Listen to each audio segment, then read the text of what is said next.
बड़े दुख के साथ ये कहना पड़ रहा है कि मैंने एक शानदार सी कविता लिखी थी कि वो जेएनयू की आज़ाद सड़क है, और बहुत दुख की बात है कि ये जेएनयू की गुलाम सड़क है। आप देख सकते हैं कि किस तरीके से हमारे आज़ादी को हाथों के जंजीर बना के कुचला जा रहा है।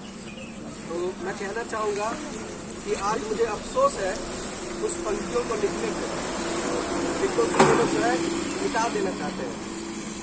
और एक मैं कहना चाहूँगा कि जिन लोगों ने पॉलिटिकल साइंस का ये यूजीसी नेट दिया होगा इसमें, उसमें एक क्वेश्चन पूछा गया था कि नरेंद्र मोदी जी अमेरिका कब गए, अमेरिका जो है इस बार कब गए थे।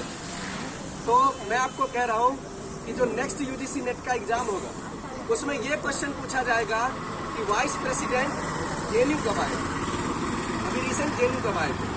तो ये जो है लेवल ऑफ एजुकेशन बन गया। पीएचडी के कैंडिडेट अब इस तरह के क्वेश्चन को सॉल्व करेंगे कि मोदी अंकल कब बाहर गए, मोदी अंकल कब अंदर आए, वाइस प्रेसिडेंट कब अंदर गए, वो वाइस चांसलर कब मुंह चुरा के अपने हाउस में बैठ गई। अब ये सब क्वेश्चन बनेगा हमारे एकेडमिया का। तो ये बहुत ही शर्मनाक है। और आप देख सकते हैं कि 13-14 दिनों से जो आपके हमारे साथी हैं वो भूख हड़ताल पर बैठे हैं, और बावजूद इसके जो एक खास संगठन है उसके कान पे तो जू नहीं रेंग रहा। और जिस खास संगठन से ताल्लुकात रखती है वो, या उससे वो इमोशनलाइज करती है, एम्पैथाइज करती है, पता नहीं क्यों न वो यहाँ पे आ रहे हैं न ये यहाँ पे आ रही हैं। और बिल्कुल जो है एक सन्नाटा सा छाया हुआ है।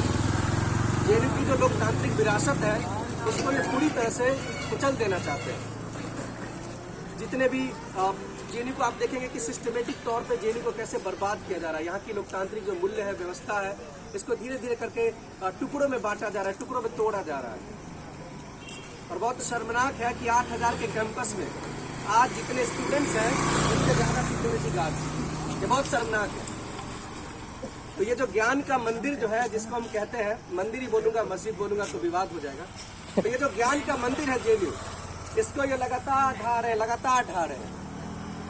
इनको शर्म आना चाहिए कि आज इन्होंने जो कॉन्फ्रेंस बुलाया वो बुलाया इंडियन नॉलेज सिस्टम पे।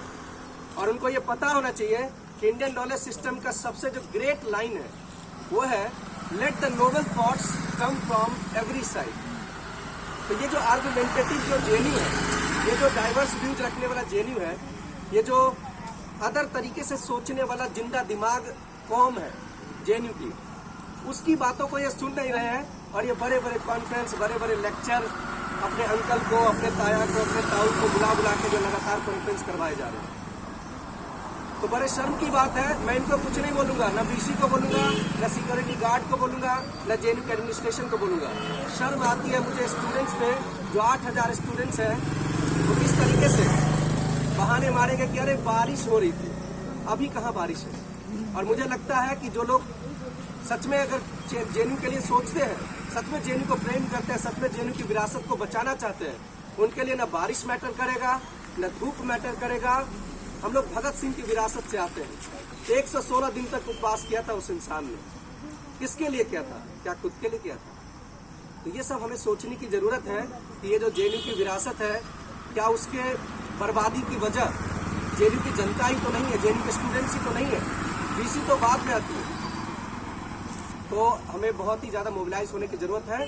और मैं आखिरी में कहना चाहूंगा, जिस कविता पे मुझे शर्म है उस कविता को मैं फिर से रिपीट करके मैं अपनी बात खत्म करूंगा कि कई बंदिशों को पीछे छोड़, रूढ़िवादी हर चट्टान को तोड़, बेखौफ घूमती है लड़कियां जहां, वो जेएनयू की आजाद सड़क।